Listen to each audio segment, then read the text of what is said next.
Good afternoon, everyone. Thank you very much for coming. So we have special guests today. We have Jennifer Kent from UTS and UNSW and Boston University of Sydney. Apparently there is Boston University of Sydney. There is. So yeah, Jennifer is a very interesting lady. Her PhD was on sustainability future from UTS in 2012.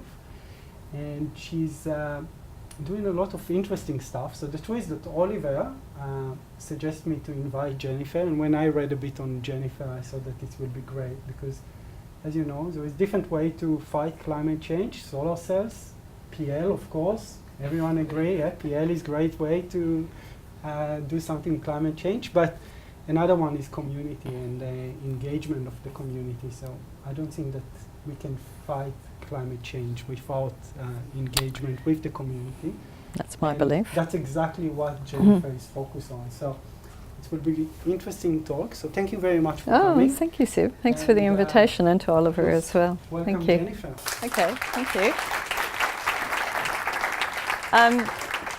So you might think, wow, she works at 3 universities. It's because I'm a casual. So I work where people pay me to work. So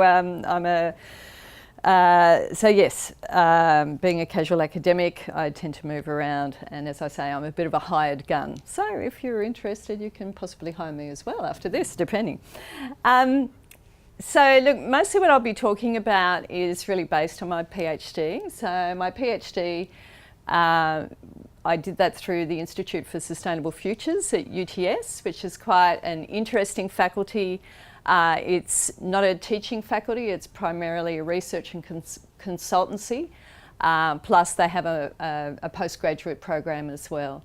So people who come out of ISF come out with transdisciplinary PhDs, and so, you know, everyone presumably in this room understands that having being transdisciplinary is a bit of a sort of a, I don't know, it's the new I don't know, there's something very attractive about being transdisciplinary these days.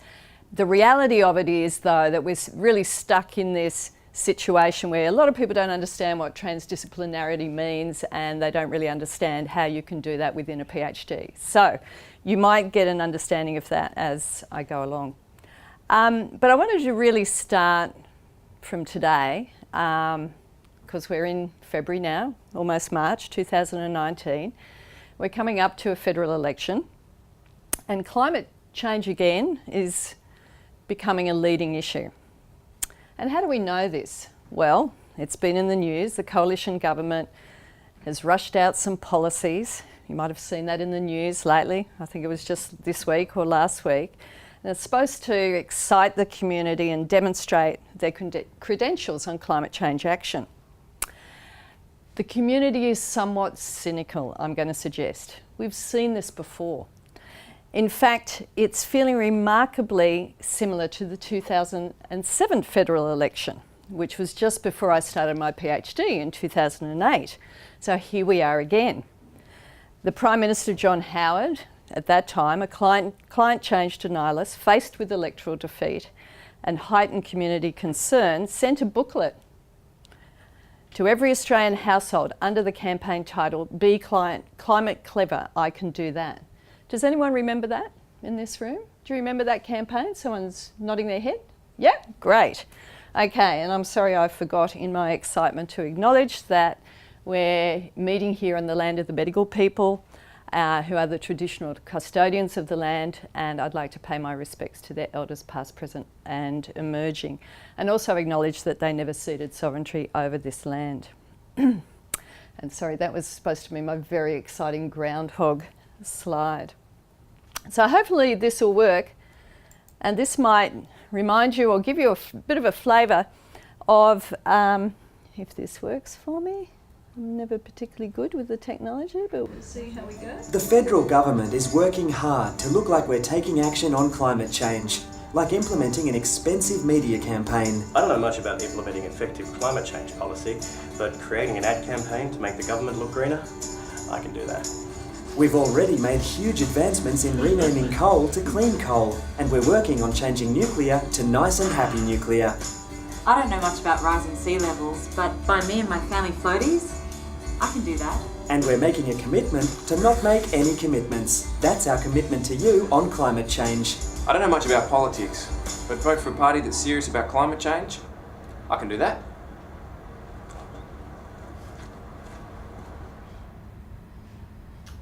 Authorised by Brett Solomon. Get up, sorry, Sydney. Kill it. I'm always bad at this. Never mind. Die. There you go. Okay. All right. Now, strangely enough, here we are in 2019, and that was produced, I'm pretty sure, in about 2007, obviously a Get Up spoof around that campaign, and we're pretty much in the same position. So there we are. We are back at Groundhog Day. Australian climate change politics in 2019 is looking pretty similar to what we saw back in 2007.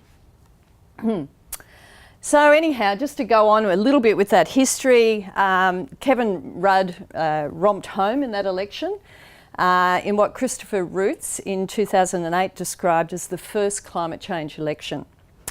Yet as we face Groundhog Day yet again, Australian politics hasn't shifted far in the last decade, I'm going to suggest, and seems to be poorly equipped to provide the political leadership, governance, policies and regulations that we need to transform rapidly to a carbon-free society.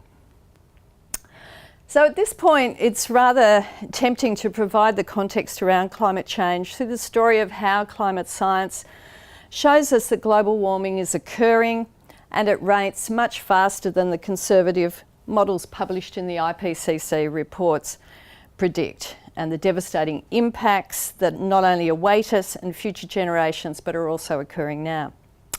And for those that follow her as Greta Thunberg, the Swedish youth who has sparked a global school strike movement, says, "Why aren't we panicking?" Frankly, I find this information becomes more depressing and enervating by the day. And so my personal perspective is to try and to focus on a more optimistic future. And this was certainly the approach I took for my PhD. I will, however, provide some context that I find helps me to conceptualise my viewpoint on climate change action and really forms a preliminary framework for what I'd like to present today. I commonly apply this in my teaching, so like my unfortunate students, you'll get the same. So sorry about that. Okay, and this is probably for a lot of you not news, but I'm going to just cover quite quickly, I guess, as a bit of background, a bit of framing, three key concepts that I suggest really frame the super wicked problem of climate change. So first of all, there's the idea of the Anthropocene, a new geological epoch, and we'll put a definition up there for you if you like, where humans have become the major driving force on Earth. At the Davos World Economic Forum earlier this year, David Attenborough, I think is he Sir David Attenborough? Or Lord, or something like that, Sir David Attenborough, I should call him his right name, described the Holocene, the precursor to the Anthropocene, that period of over 11,000 years of climate stability that has allowed humans to flourish, as the Garden of Eden. To continue this analogy, we have now left the Garden of Eden and entered the uncharted waters of disruptive climate instability. I think that's an important context for when we're talking about climate change today. So the second concept I'd like to preface my talk with is polycentrism. Does anyone know or have heard of Elinor Ostrom? This is what one person is, one person. 2009, she won the Nobel Prize for Economic Sciences. I love her work. And I'm just incredibly surprised that in 2019, a decade later, we still do not understand how important this work is, particularly around the idea of taking action around climate change, which is my particular area of interest. So when she won this prize, this idea of polycentrism was not strongly associated with climate change, though late in her life, so she actually passed away not long after getting the Nobel Prize. I think it was 2010. But she did publish in this area later in her life. In 2009, there was a World Bank report that she published, a polycentric approach for coping with climate change. And this really influenced my thinking around climate change and collective action. And I've been interested to see polycentrism sort of become more central to understanding the role of collective action in climate change in recent years. And I absolutely decry the fact that Ostrom's work has not been taken up in mainstream economics, and that we still rely on Garrett Hardin's Tragedy of the Commons to perpetuate an individualist understanding of human behaviour, largely based on greed and self-interest. So most people, of course, have heard of the Tragedy of the Commons, and this still really guides a lot of the ways that we think around human behaviour and our responses to big, complex, sticky issues like climate change. But Elinor Ostrom's work, and as I said, she didn't start her work looking at climate change. It became an interest later in life. And she did publish a few papers, 2009, 2010, in relation to applying her theory to that area, to that field. But what's quite interesting is when you look at the differences there, is that this idea of polycentric spaces, the fact they can be at national, regional or local scale, and the key is cooperation, trust and reciprocity and face-to-face interaction.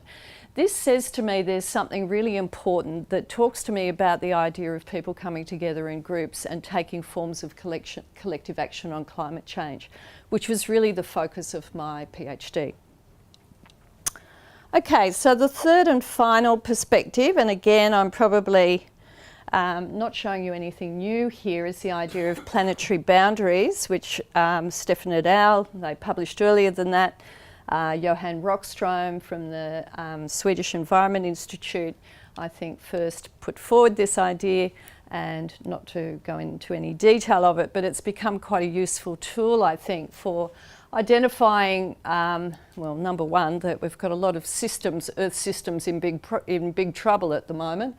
And so it takes it beyond climate change, this understanding, and positions climate change in terms of, I guess, global, catastrophes and risks that cover a lot of areas related to both Earth systems and the future of life on Earth, to be honest. So the idea of planetary boundaries, as you can see the subheading here, this idea of a safe operating space for humanity. I think it's a really useful concept for gathering together a range of common sense understandings that humans are living well beyond the means of the planet and must learn to live within its bounds. This is obviously a simplistic understanding that needs to incorporate essential notions of equity and justice, but useful nonetheless as a tool that even the most ignorant politician should be able to grasp. And that now brings me on to talk about my main area of interest here, which is, this was just a bit of a summary. Okay, so, if I was to sort of encapsulate or summarise those three concepts that I'm providing to you as a type of framing to the talk that I'm, the detail that I'm about to go into, this idea is that we know that big change is happening fast. And again, Will Stefan in 2015, sorry about that, dearie me, published this very, very interesting range of charts on socioeconomic trends and Earth system trends, and essentially from 1950 onwards they all go up exponentially, and that's where the term the Great Acceleration comes from. And then I like to sort of take that and go, well, the bottom line then is big change needs to happen fast. So we need to actually create the type of transformative change that disrupts or destroys the existing hegemony. And when we're talking about climate change, we're talking about the fossil fuel hegemony. And there's a very nice paper by Frank Giles that he published in 2014 when he talks in those terms. Okay, so I don't even know why I've got that slide there, but there we go. It's a nice slide though, isn't it? I think that was supposed to illustrate the sort of thing that we need Yeah, okay. That was done at Climate Camp up at near Bayswater Power Station a few years ago when I was actually doing my PhD, and I was up there for that actual climate camp and protest. So there we go. Okay. So let's start to talk about my area of interest and where I came to, I guess, create this link between the individualisation of responsibility for climate change action with the idea that we need to come together in collectives, and that's going to be a more effective approach. So my thesis commenced from a position that the individualisation of responsibility for climate change action, very nicely demonstrated in that Howard government's era Climate Clever campaign, but there are many, many examples, not limited to Australia, where you'll see that occurring, would not create the conditions for the type of change required to address global climate change. My hypothesis was that it was people coming together in collectives in their local communities that could perpetuate the disruptive change needed. So here I'm just going to put up a few slides that talk about the types of issues of individual responsibility, or the individualisation of responsibility that I came up with, I guess, from my research, or I'm summarising these, I guess, and from my research. So this idea that individual behaviour is actually the best position in order to influence change. Well, I think most people have recognised that you can do individual actions to address climate change voluntarily. And, you know, quite commonly we're asked to do those sorts of things. It might be, you know, turn off the PowerPoint. It might be to, you know, put on a jumper and not put on the heater. It might be take public transport, not drive a car. There's a whole range of things that we're generally asked to do. However, it's quite clear that the scale of action does not match what's required, and most people recognise that. So these easy lifestyle changes, they can be easy to adopt, the easy lifestyle changes, such as, yes, I'll turn off the lights, can be readily adopted. But when you start to talk to people about, say, well, will you now not fly anymore, for example? Will you stop flying? Then it becomes much more difficult for people to take on that type of voluntary behaviour. So the second one comes from this idea of rational choice theory, and this is Jackson, and states there's three assumptions that underlie it. This idea that consumers actually make rational choices has been primarily debunked.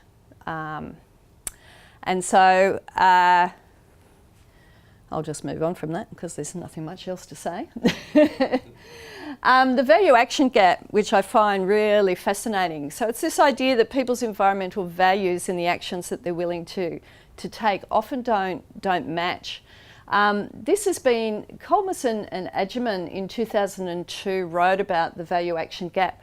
Just yesterday I saw a paper that had been published this year talking about that we continue to not understand what the value action gap is. So if any of you here are researchers and are interested in doing a bit of social research, there you go.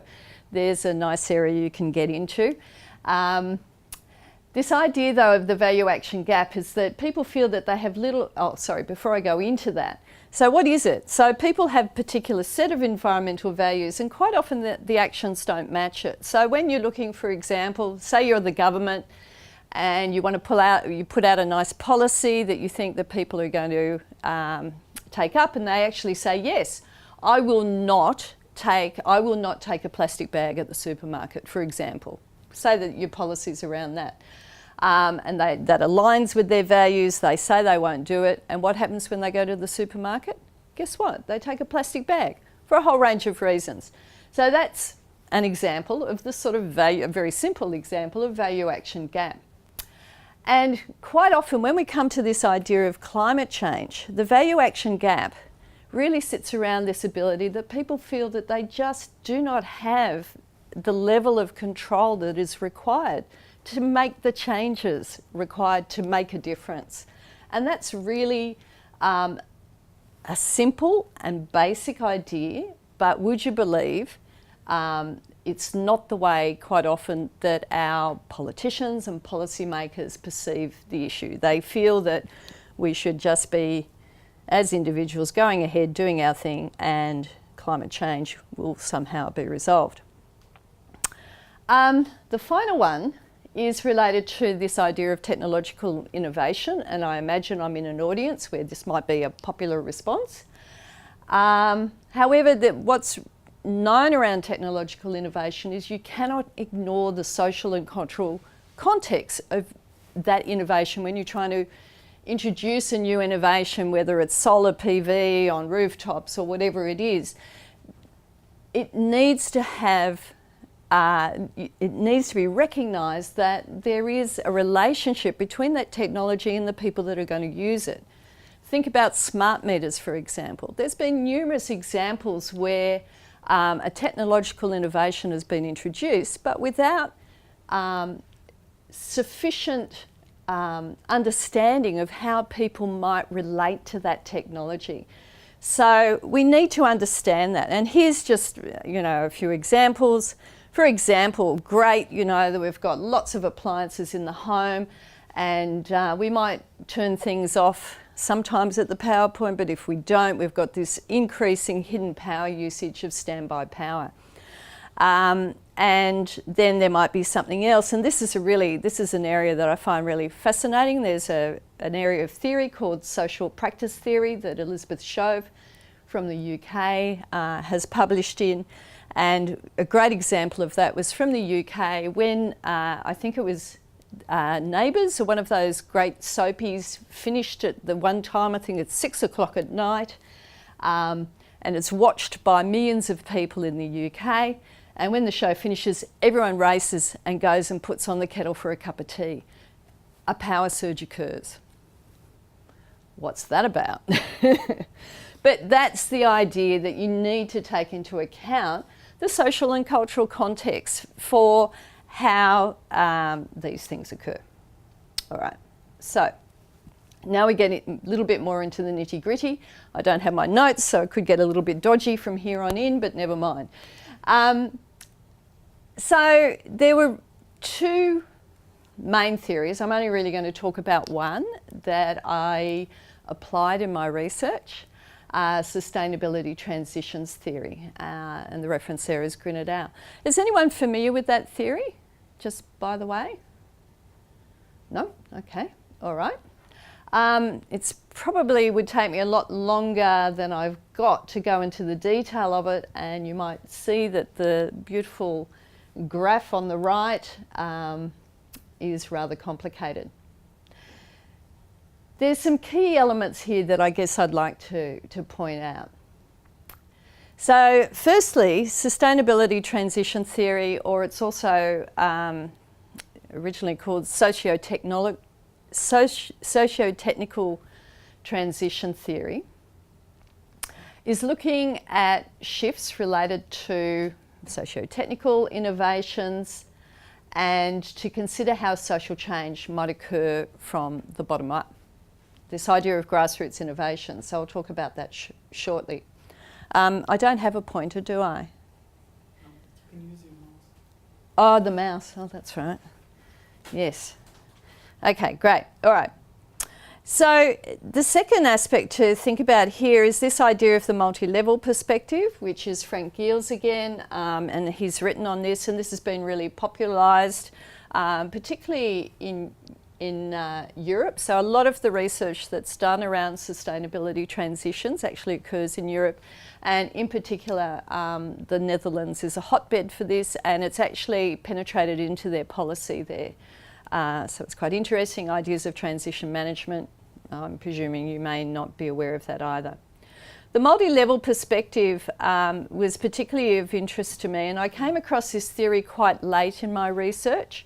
I know I haven't mentioned what my research was about. I'll just mention very quickly now that I researched climate action groups in Australia, and I was interested in how members of those groups took voluntary action around climate change. So that's sort of my research in a nutshell. The multi-level perspective looks at these 3 levels of, let's call it organisation. Here they call it structuration. Giddens' theory of structuration. Any takers on that? Okay. All right, so Giddens' theory of structuration is really the relationship between agents within structures, how agents can't actually operate outside of the structure, and how they both influence and are influenced by it. And I can, if people want to ask me questions about that, I'm glad to explain it further, because it's not something that can be explained in a few sentences, but there we go. So on the, what do you call it, the y-axis, you've got niche innovation, socio-technical regime, socio-technical landscape. Let's start at the easy part. So the socio-technical regime is pretty much how we exist now. So when I talk about that idea of the existing hegemony, so for example, let's look at Australia, highly dependent on fossil fuels for our energy use. So you would say that for Australia, our socio-technical regime around energy is strongly associated with fossil fuels. That would be one way of putting that. Down the bottom here are niche innovations. Now, this is where the really interesting stuff happens. So think back to this university some time ago. It was probably the late 1960s or the 1970s. A bunch of hippies had started to investigate photovoltaic technology. And all of a sudden, the university starts to get a bit interested. I don't know how they did this, but that was really the start. Way back then, that was when photovoltaic started to become known. Obviously, at that stage, it was a niche innovation back in the 70s. And then, you know, universities started to position this as, oh, this is something we'd like to do some research in, we'll fund it, we'll employ the hippies, and we'll get started on it.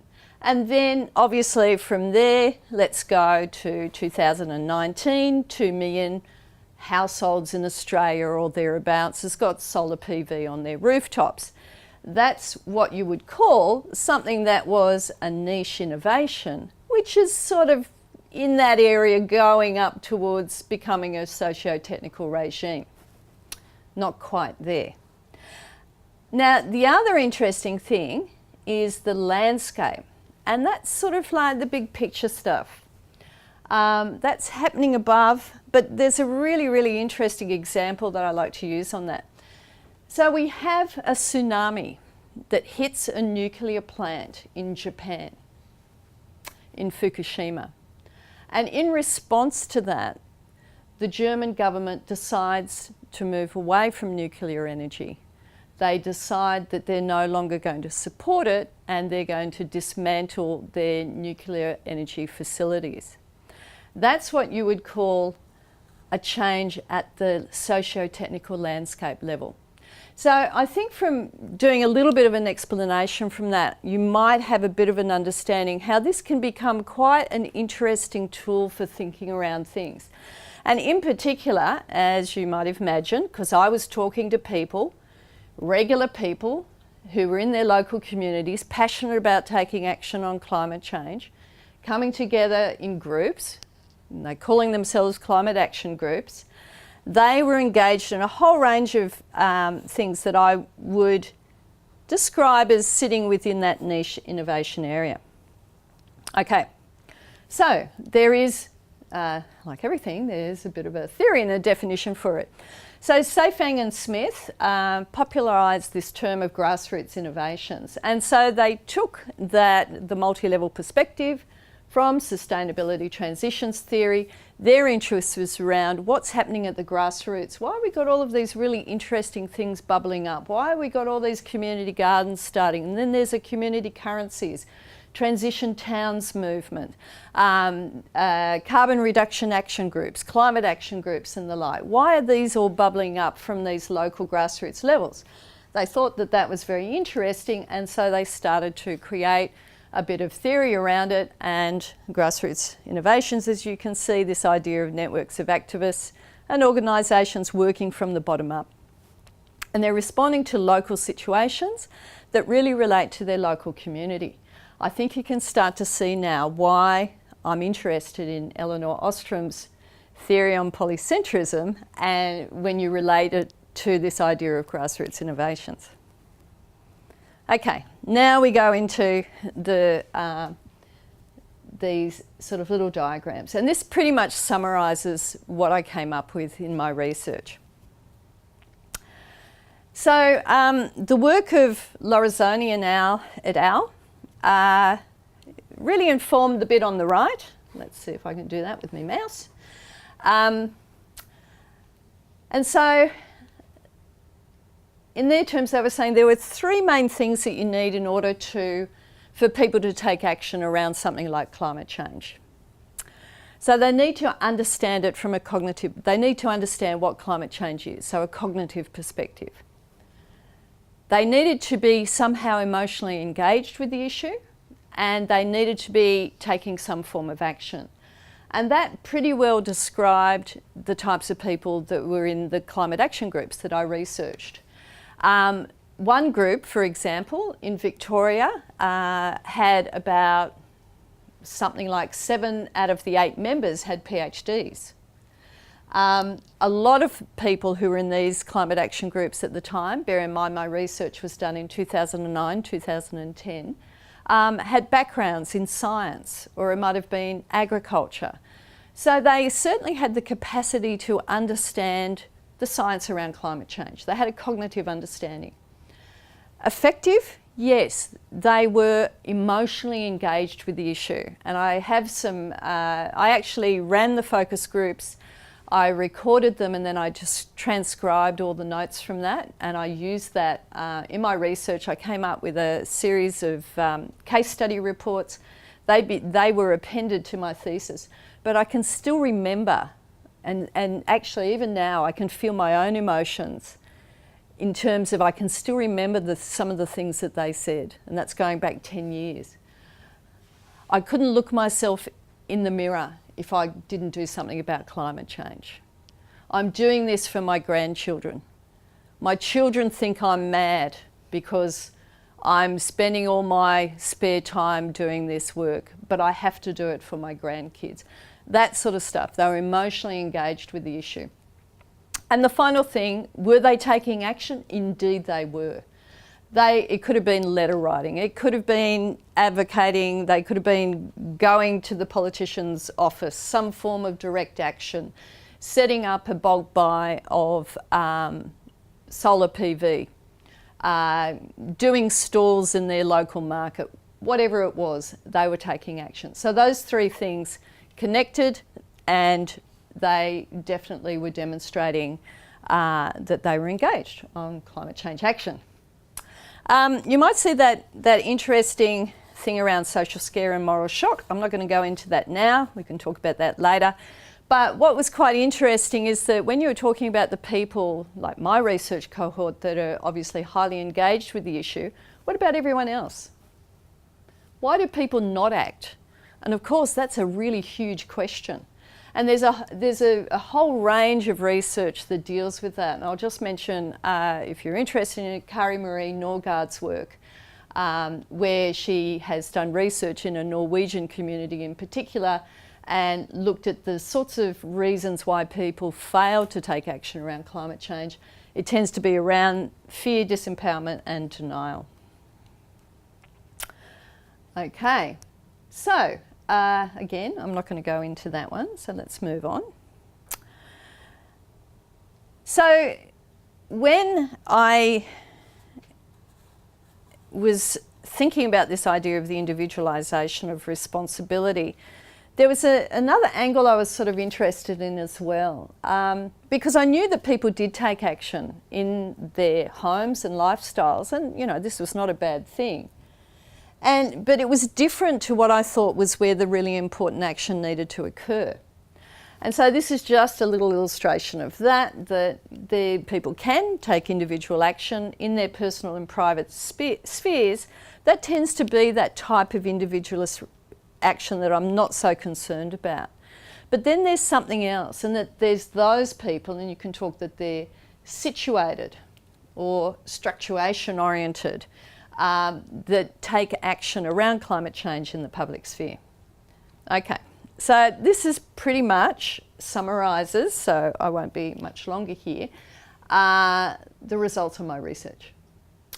So the people in climate action groups, they were engaged with climate change. They were engaged on an individual level, so they were doing things themselves.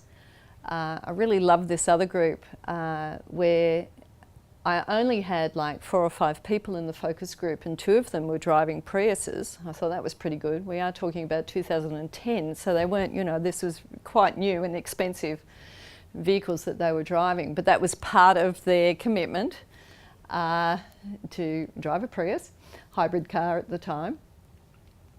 So from that individual engagement, there's a series of enablements and constraints. So the first one, as I just mentioned, people can actually express that through their personal and private sphere behaviour. So they can do stuff around their homes and their own lifestyles. Nothing wrong with that.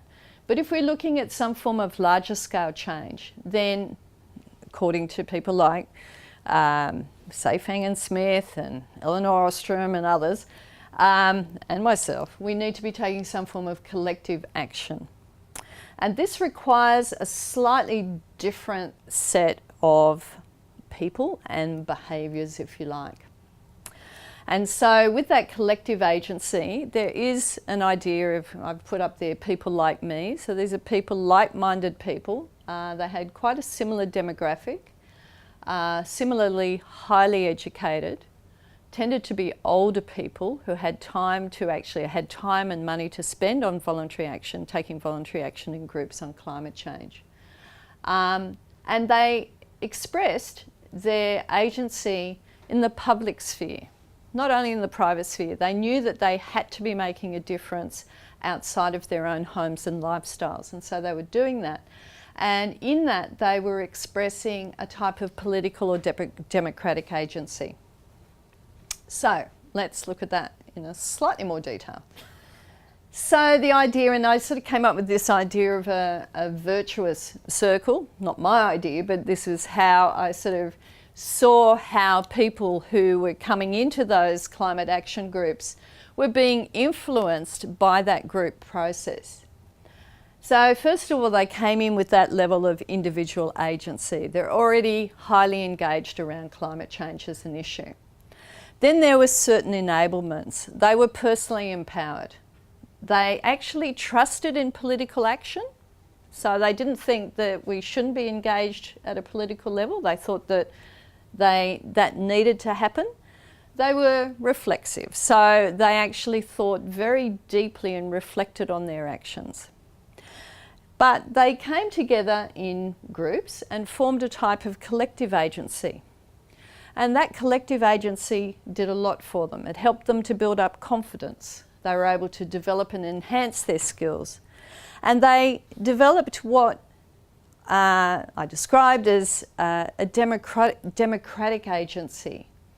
And they undertook processes of social learning. So in that group process, they got many benefits that helped them to then go to what I consider was the most important aspect of agency. The group saw themselves as having legitimacy, and they saw themselves as an alternative governance. And they actually spoke in that way. They said, if the politicians aren't going to do it, we're going to make them do it. If they can't understand this issue, we're going to make them understand the issue. They trusted in the political process, but they felt that they had the agency to actually go ahead and get governments to change around the issue. And as I said, this was a reinforcing or a virtuous cycle. Okay, So just a few more slides before I finish. So I mentioned before why I use sustainability transitions theory, and it's pretty good for explaining behaviour change from a collective or social perspective. It's really great at explaining how innovations emerge from across scales, and it also supports radical forms of change based on social learning. But it doesn't really address this other angle, this other side of things, which was really that sort of political or democratic agency that came out for me in my research. So this is an area, and I'm not going to go into it now, but I've certainly done some further research and publishing around the area of deliberative democracy after my PhD, after I completed my PhD, and this is sort of the area, I guess, that I'm really interested in pursuing if anyone wanted to give me a research job. And that's looking at other forms of social innovations that are creating these types of transformations. And that's sort of a friend of mine, Lachlan. He is involved in a local community garden in Newtown called Camdenville Paddock. He set up a project called Food Scrap Friday. Every week, parents of children at the school bring in their food scraps that they're not able to compost at home. In a year, they've handled something like 9,000 tonnes of food waste, and they had their biggest week last Friday. 55 families contributed food waste to that project.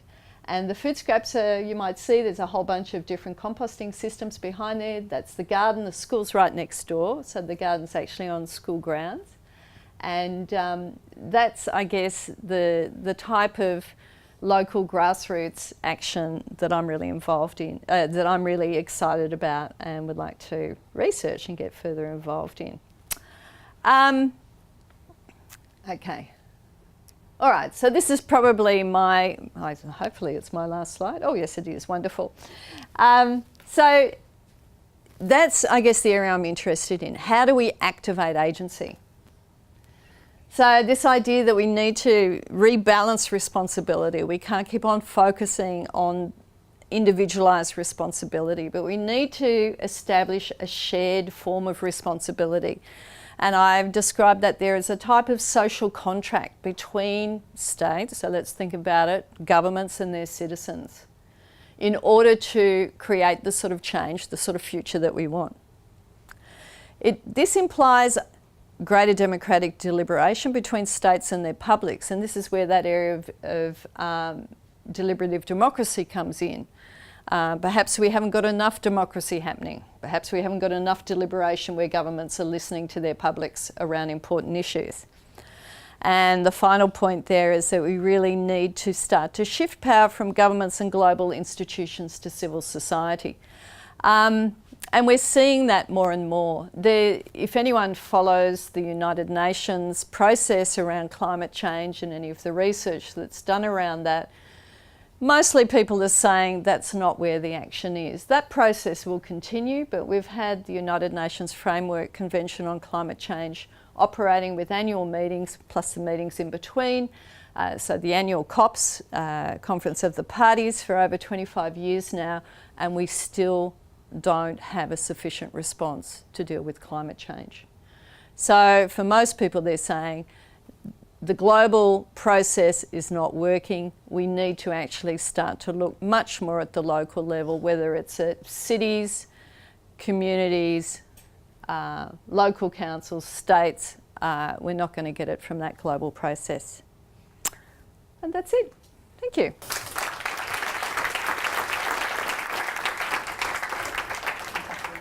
Oh, that's okay.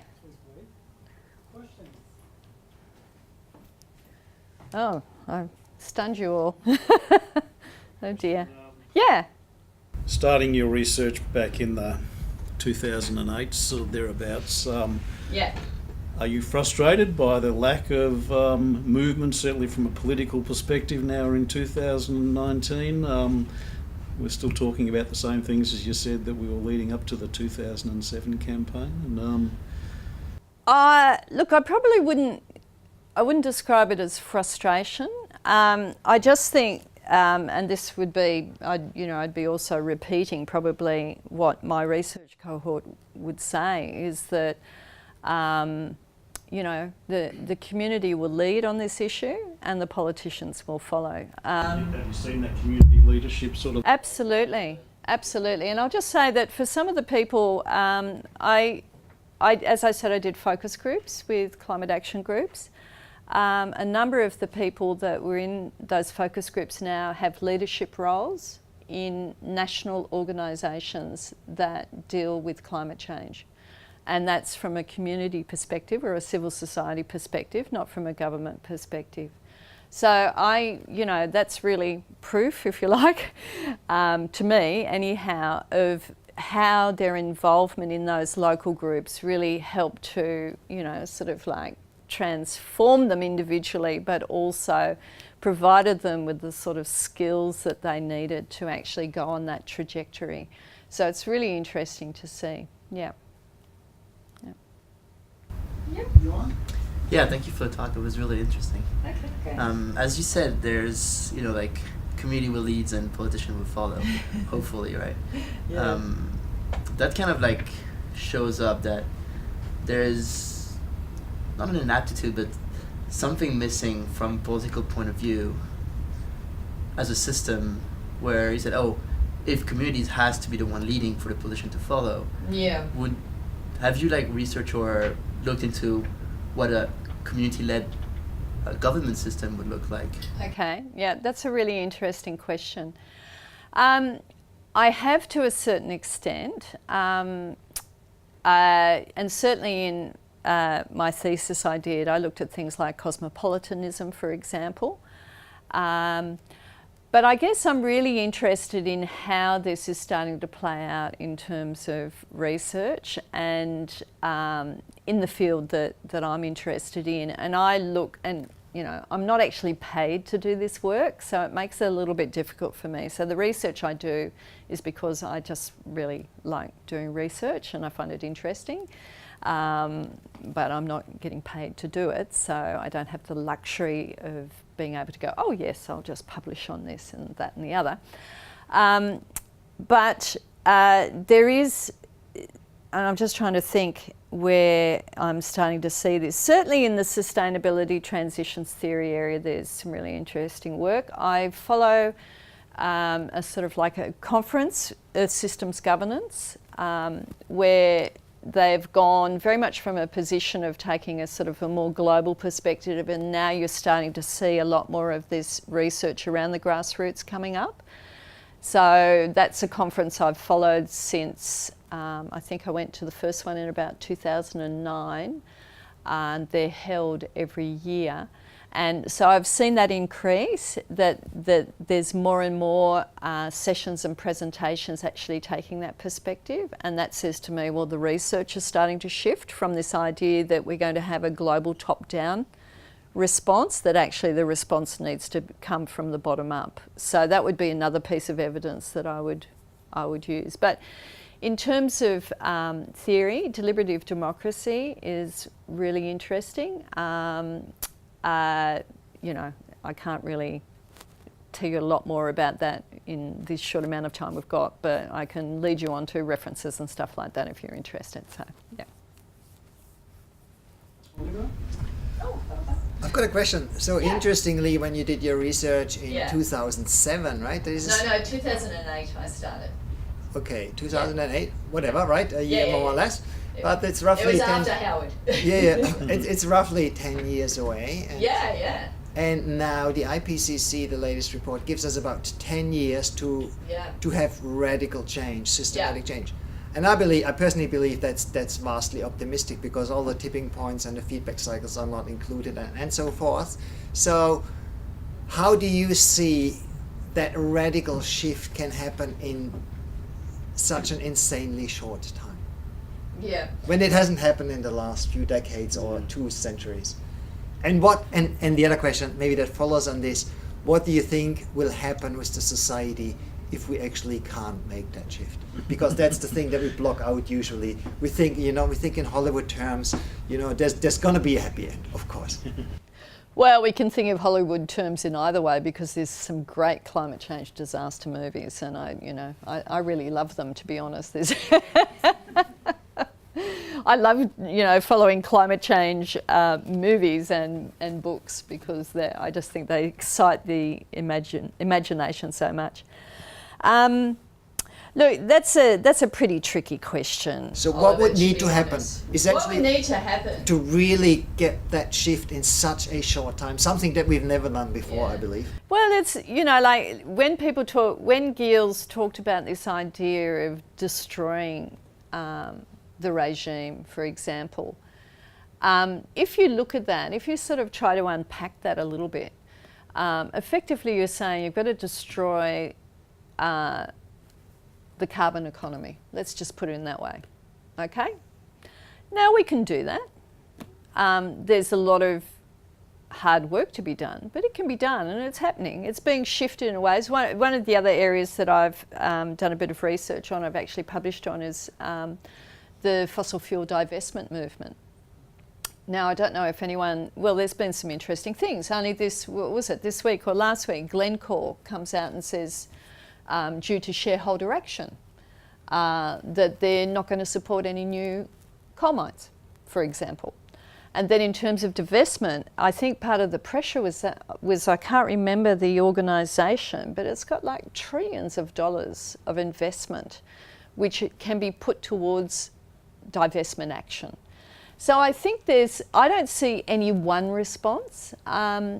It's a very complex situation, and as a transdisciplinary researcher, I tend to look at things from a lot of different perspectives and see that sort of feeding into the problem, solving the problem, if you like, if you want to look at it in those terms. I certainly think that the area of deliberative democracy is interesting, and how, for example, we're seeing in Germany local communities taking back ownership of their energy sources. So they're taking back, it was privatised in some German prefectures, so their energy systems were privatised, and those communities have been taking it back. And there's an enormous amount of work happening in Australia as well around community power. A lot of really interesting stuff happening there, and I've got some contacts in that area that I could share as well. Yeah. So if I went into my PhD with this view that I needed to be optimistic. This stuff's very depressing, particularly reading the science around climate change, and I didn't want to be depressed and demoralised. I wanted to be optimistic, and I wanted to try to come up with something that I thought was going to be a positive contribution. And that's really my aim as I continue on in the work that I do, whether it's in teaching, whether it's in my volunteer work, whether it's things that I do in my own sort of like personal time. Yeah. So in this positive moment, Oh. thanks Jennifer again. Great. Okay, thank you.